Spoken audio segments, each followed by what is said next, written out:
Hello everyone, Bertina Amy here, and welcome to my channel. In today's video, I thought I would do a DIY Cancer Dragon junk journal cover. So I thought I would take this scrap bit of cardboard, which came with some bed sheets, and turn it into my very first Cancer Dragon junk journal cover.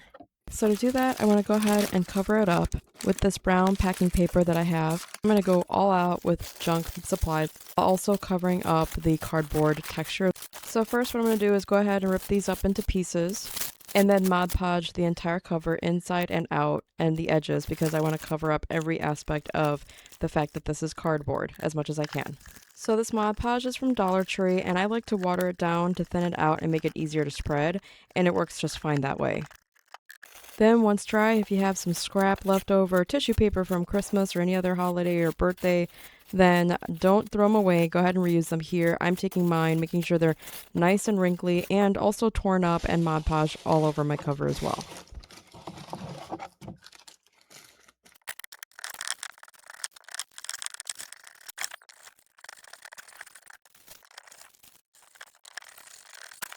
Then once dry, here's some nice ASMR after the fact.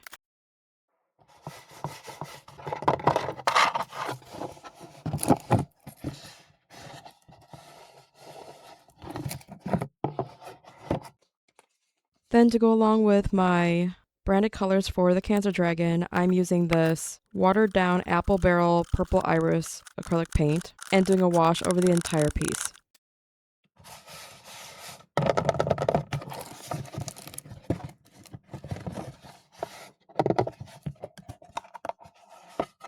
Then I repeat that step, but instead with Apple Barrel's Diva Pink, and do a wash over the entire piece as well. Once that's dry, I go ahead and repeat the steps with the same shades of color, and as well as introduce other colors to try to use up paints that I basically never use otherwise. And here are two different shades of colors I've been putting on this cover off camera because I'm sticking with shades of purple and pink. So off camera, and here's some images from the in-between stages or whatever, but I go ahead and go back and forth between the different shades of purple and pink that I had on hand in light washes. And honestly, at this point, I just wanted to use up the paints before they all dried out because I rarely ever use acrylic paint as it is. And pink is not a color, believe it or not, that I even use that often anyways. But I'm definitely using some form of color combinations regarding the branded colors for the Cancer Dragon, and the lighter shades are not ones I'm particularly wanting showcased as much, especially given the fact that I have metallic paints in those shades anyways. So I want more like highlights, if you will, and really I'm just building the base at this point. And this video clip is actually where I'm finally painting on shades I actually want to use after everything has already dried, and I'm doing this in a sped up version because I really don't want this video to be extremely long given the fact that I have more layers to apply and as well as like a pattern I want to apply as well. And this is how it looks so far once that layer is dried.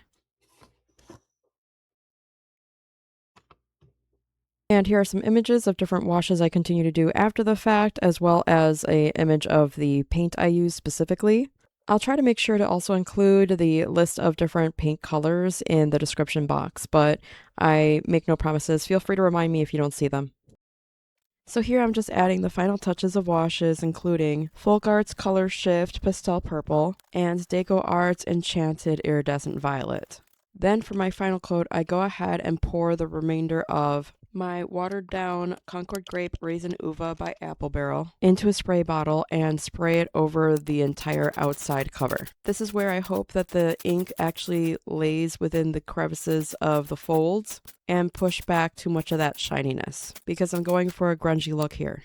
Next, I go ahead and draw a single scale using my previous design as a guide because I want either side to be as close to perfect as possible. Cut it out, then use it as a template to create the scale pattern all over my now dried junk journal cover. Then I use my Crocodile to create 3 holes at the bottom and the top of my junk journal, and then I realized I didn't line up the last one as well as the other 2, but I did want the other 2 to be closer to the edge so that it'd be easier to hook a chain onto. Then I realized I didn't have the right size eyelets for the crocodile and had to pull out my other tool, and I don't remember what the name of the brand is. I know I got it off Amazon, and it even came with their own eyelets and back covers. I don't know what those pieces are called, but in any case, maybe they're washers. But in any case, I go ahead and use just a regular hole punch to make the holes bigger, and I tried to make them a little bit more lined up so they kind of match as close as I can. And then I use the eyelets and my crocodile to further flatten it and make it nice and smooth.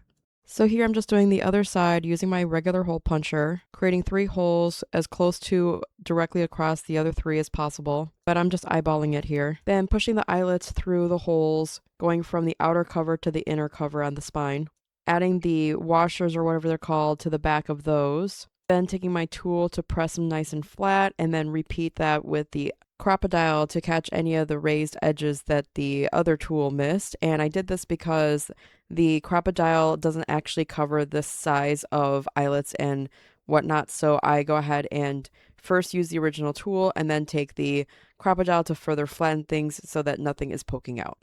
So here I'm just adding my largest jump ring to the middle eyelet, using 2 sets of pliers to pry it open. And these are from my toolbox, by the way. I have 2 of them because my husband has one and I have one from before we got together. And these work just fine for the jewelry pieces. And anyways, I use them to also close the jump ring onto the eyelet.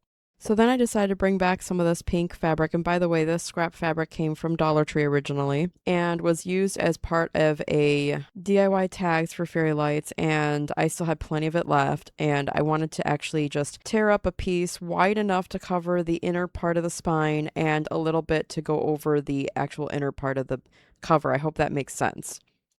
So Dollar Tree's Crafter Square section carries a few different styles of these wooden mini frames. And I felt this style specifically would be the most to closely match my vibes I'm going for this DIY cover. So I go ahead and take one out and decide to paint it gold and then push it back a little bit with Apple Barrel's Burnt Umber. And to create a sort of slot, not that it needs to have one, I decided to take another spare piece and cut off the top edge and then just glue it to the back using my wood glue. Then I go ahead and take some of my dark purple burlap ribbon that I had extra of from doing the DIY Cancer Dragon ribbon wreath, and I cut a piece to be longer than the frame itself and decided to dovetail the ends. Then I hot glue it to the back of the frame after it's dried, making sure that the top of the ribbon edge does not go past the edge of the back end frame where I cut off the top half. I hope that makes sense. Then I go ahead and glue that to about the top center-ish part of my DIY cover. So here I'm just creating a DIY tag to sit within the frame that I just added and decided to attach the same pink fabric to the tag, making sure to glue it on backwards on purpose because I wanted it to be faint compared to a strong pink so that I could stamp letters onto it so that it shows up very well. Then I debate on how I want to decorate the tag, and I created this DIY sort of top where I have these 2 petals glued to either side of another scrap piece of the same purple burlap ribbon where I dovetailed the ends, and then I later go back and make it a sharper cut because the way it was folded, it barely looked like it was dovetailed. But anyways, I really liked how this looked and was still debating about whether or not I was going to put it directly on the tag. But I go ahead and test it out and set it inside just to see how I liked how it looked. So I go ahead and ink the edges with my purple ink pad and stamp on the words "The Cancer Dragon Junk Journal," which barely fit on this direct tag because the tag was a little bit on the short end for the width. And as it was during this process, I realized that I need some way to try to make sure that the tag doesn't stick out because nothing's holding it in. And I didn't realize this was a design flaw or overlook on my end. So I come up with a different way to fix this issue. However, if you decide to recreate any part of this project, especially the frame and everything, make sure you add some kind of plastic from packaging scrap or something like that and cut it to size and glue it between the wooden pieces before gluing it down or something like that. So then I tear up like a little bit of this pink fabric to create my own ribbon, and then I add an eyelet to the top of the tag. Then off camera, I played around with some ribbon, and given that burgundy is part of my branded colors, I decided to go ahead and string them through the outer rings, making sure to not cross over in the back and vertically. I hope that makes sense. Meaning that I go in from the top and then go out through the outer spine and then down to the bottom eyelet and then just cross over to the eyelet also on the bottom on the outer side or the other side and then up through the outer edge of the spine and then in through the other eyelet at the very top. I hope that makes sense. And then I tie them off by making a knot in the back of the spine and leave the tail sticking out from the top. So then I want to attach this dark metal necklace chain to the middle eyelets so that way all three eyelets have some kind of function, at least in a stylistic design choice, even though they'll have nothing to do with the official binding of the book. But I go ahead and attach jump rings to the bottom eyelet since the top one was already done. And then I have to attach a smaller jump ring to that bigger jump ring just to make sure that it can attach to the most middle part of this necklace as I possibly can, so that way it's extended long enough to be able to reach it. And in these DIY necklace jewelry kits, I actually have this lobster claw, I think is what they're called, with their opposite ends, if you will. Feel free to let me know what they're called in the comments below. I'm not very up to speed on that. Apologies on that. But I use one to go ahead and extend the necklace as well, just to make sure it's as taut as I can possibly make it, but it's certainly not perfect. And then I use the original lobster claw that the necklace chain came with to hook it onto the top part jump ring at the top of the eyelet of the top of the cover. I hope that makes sense. So with the spare lobster claw and wanting to further embellish the spine of this book cover so far, I decided to make some kind of a chunky embellishment attachment. And I didn't measure a particular length, but I go ahead and bring in purple and burlap shiny pretty ribbon. This is actually from Amazon, and I bought this some years ago when I was DIYing stuff for my wedding. But I roughly cut the ribbons to the same length and even cut a piece of purple burlap ribbon. And since it was too wide, I go ahead and just cut off some excess and just use the inner piece because I want it to be messy looking. And then I tear out some more pink fabric to about the same length. And then I use this sort of clamp thing to clamp over the different ribbon pieces down the middle. And then I decided to string one of the pink pieces with some beads. I didn't want to put a whole lot on there because honestly, I just want the beauty of the original ribbons to show. And then I pull out my bead kit that I got from Goodwill some months ago and select some colors that I think match the vibe I'm going for. And if you watch both of my Cancer Dragon DIY necklaces, I take one of them that actually broke on me and decide to repurpose the DIY gem using Shrinky Dinks and go ahead and attach it to the bottom of the beaded string of pink fabric.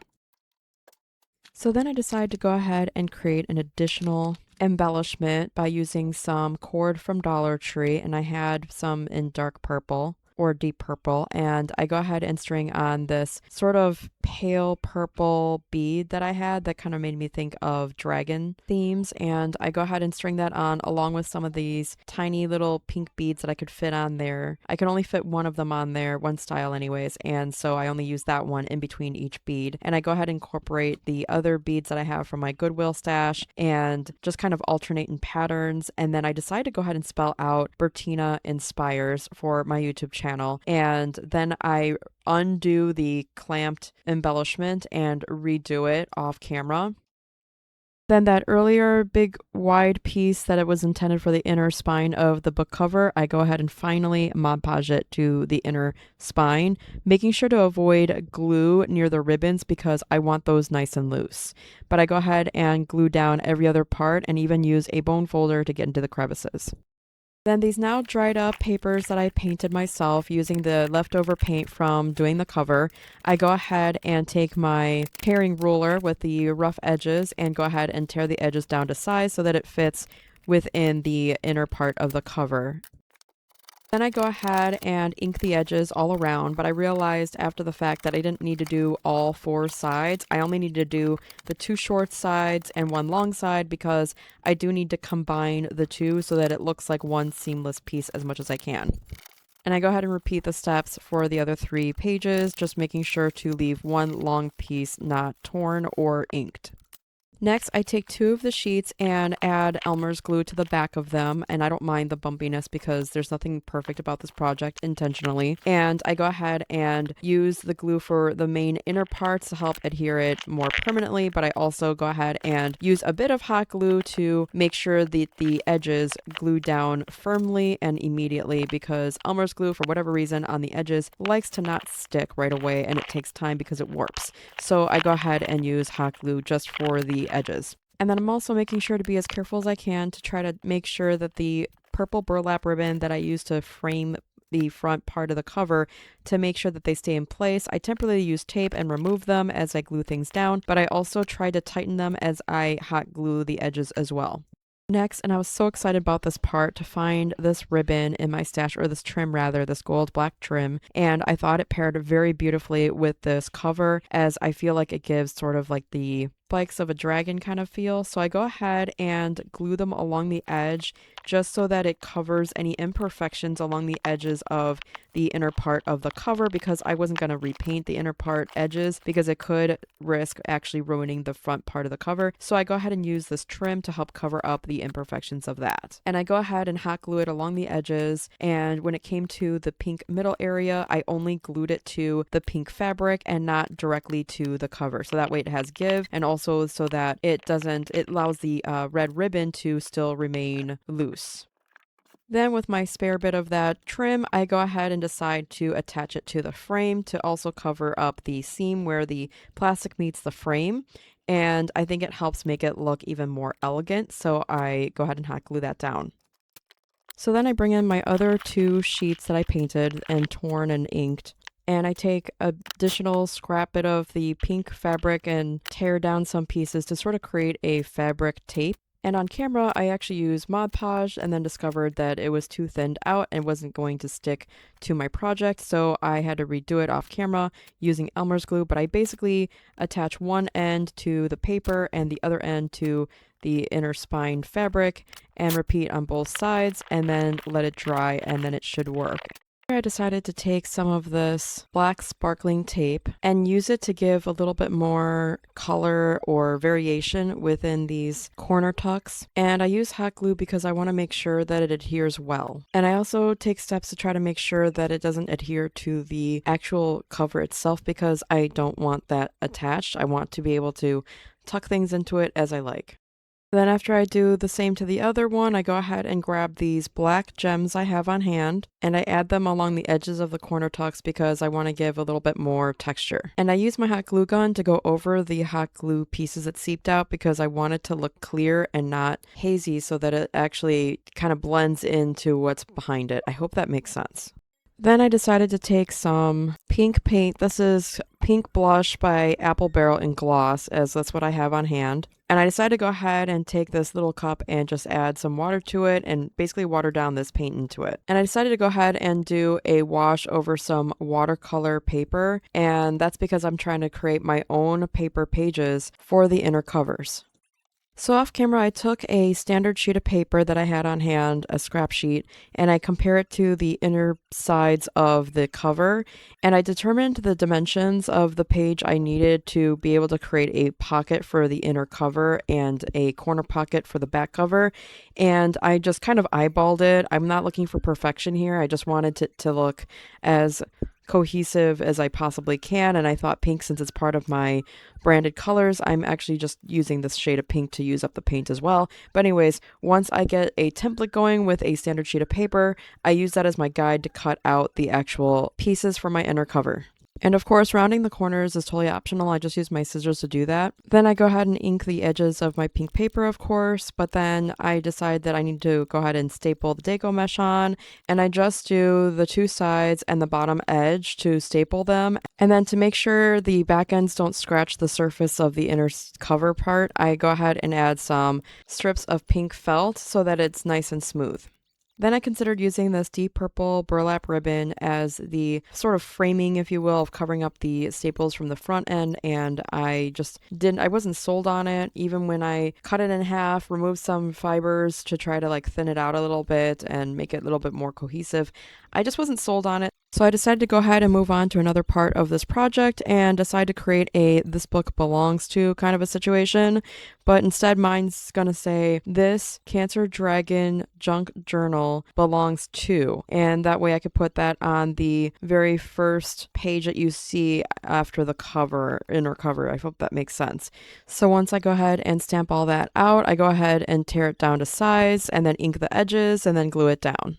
So then looking through my stash, I found that I still had a lot of these sort of vintagey looking cream colored envelopes, and I decided to test them out as possibilities for elements to add to this junk journal. And off camera, I go ahead and tea dye them. So then I go back to the inner cover pocket, the first one I tried making, and then I decided to go with this purple satin ribbon to cover up the staples. And I only go along the edges that have the staples, attaching it only with hot glue. So here's a really, really fun part. I decided to go ahead and make my own fancy paper clips using scrap fabric that I've been using throughout this project and just tearing them down to a certain width and pairing it with at least one of my other ribbons I have on hand. So given that I'm using this pink fabric scraps and I also have this beautiful ribbon from Amazon, I go ahead and cut it down to a certain length, make a loop and pull the strings through the loop, and then pull it taut, and I make sure that the colors I want visible are shown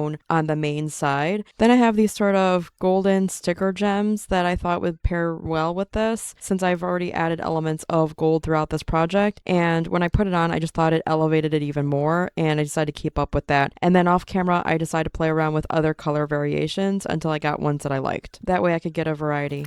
And here are my now tea-dyed envelopes that I made that are now completely dry, and I go ahead and ink the edges all around. In case you were curious, I go ahead and make a corner tuck at the back end of this book, and I actually use the same process as I did for the inner cover of the front part, except that I decided to make it a curved corner tuck piece, and I decided to also seal it, but also to put in some elements of confetti inside.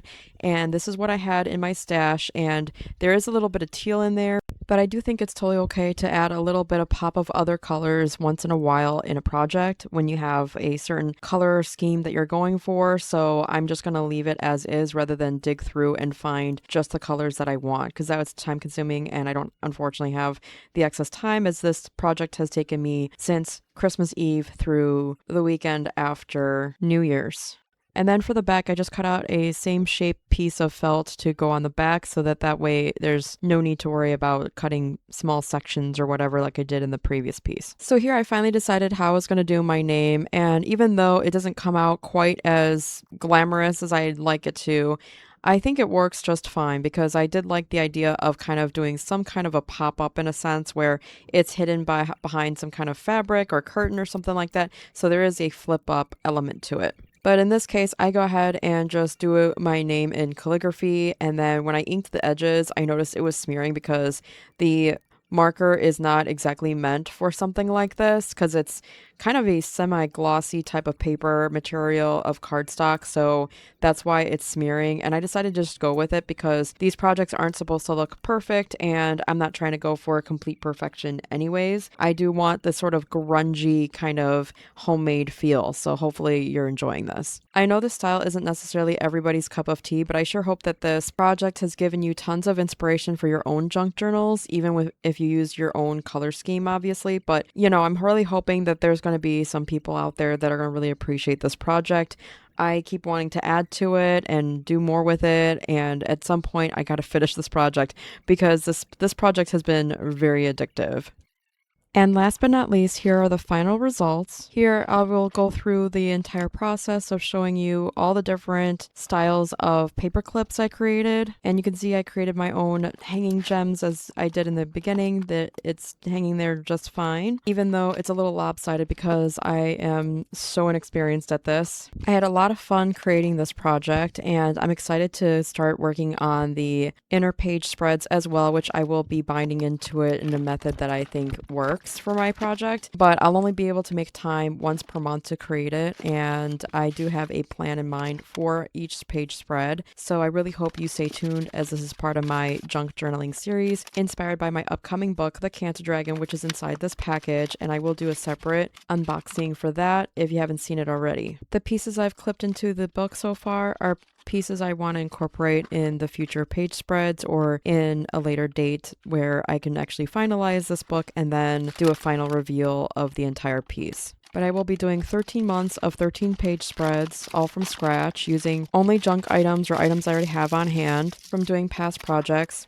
And I definitely want elements of sound into my projects because I really want that ASMR satisfactory type of situation. So I'm really hoping to incorporate a lot of that into this and using techniques and things I really enjoy in any project in general. So I hope you'll come along with me throughout this journey. Did you know that I am currently selling personally designed t-shirts based off of my upcoming book, The Cancer Dragon? Here I'm unboxing some orders from coworkers who I'm very grateful to for supporting my mission. If you were to ask me honestly, the idea for this logo came from my DIY Cancer Dragon wreath.